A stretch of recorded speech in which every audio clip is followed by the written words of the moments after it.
Bonjour et bienvenue sur le plateau de Face à la crise. Aujourd'hui, nous recevons Étienne Le Forestier. Bonjour, merci de nous rejoindre. Avec vous, nous allons aborder le sujet de la 3e fiche qui est publiée par le service diocésain à la solidarité, dont le thème est l'économie au service de l'homme. Alors, Étienne Le Forestier, vous faites partie, vous, de l'équipe Solidarité donc à la paroisse Sainte-Pauline du Vésinet. Et donc, à ce titre-là, vous vous êtes impliqué dans la relation entre les paroisses de Saint-Jean-Baptiste de Mantes et Sainte-Pauline du Vésinet. C'est ça, merci. Oui. Voilà. Merci alors de justement, me recevoir. Je vous en prie. Alors, quels sont les liens qui unissent ces deux paroisses ? Eh bien, ce sont des liens très anciens qui se sont faits au fil du temps, peut-être depuis 10 ou 20 ans, je ne sais pas exactement le dire, qui se sont matérialisés par exemple, une assistance à des enfants qui avaient besoin qu'on les aide à faire leurs devoirs. Par exemple, on a aidé avec les enfants du catéchisme une crèche. On reçoit également une chorale de Saint-Jean-Baptiste 1 ou 2 fois par an. Et à cette occasion-là, des liens se sont créés entre des paroissiens des deux paroisses. Alors des projets donc, ont fleuri et sont nés un peu au fil des années, des liens se sont créés.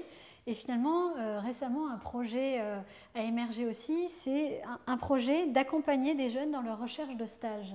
Alors en quoi consiste ce projet ? Alors l'origine de ce projet est à mettre au crédit, si je puis dire, du père Philippe Potier, qui est le curé de Mantes-la-Jolie, et qui a pensé que devant les difficultés encore plus grandes de ces jeunes de trouver des stages, tous les jeunes ont des difficultés de trouver des stages, mais ceux de Mantes encore un peu plus, eh bien peut-être est-ce que Sainte-Pauline avait quelque chose à faire, avait quelque chose à dire et pouvait apporter une aide à ces jeunes.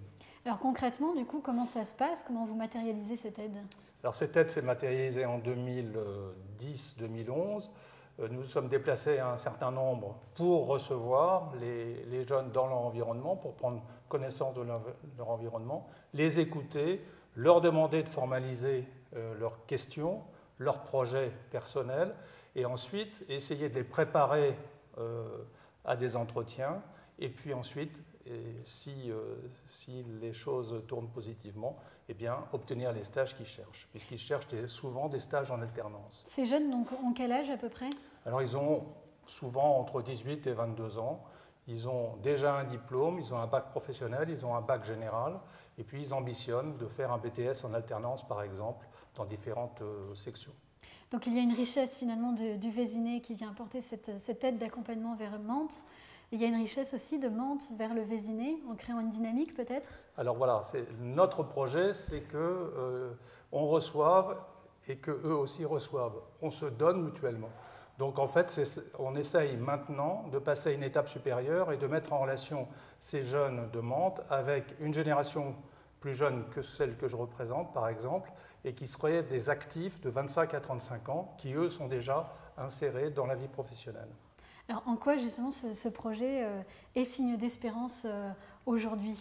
Eh bien, moi je vais vous citer une phrase de Václav Havel que vous connaissez peut-être, que Philippe Potier m'a rappelé, et donc qui dit « L'espérance, c'est la certitude que ce que l'on fait a du sens ». Eh bien voilà, c'est ça notre espérance.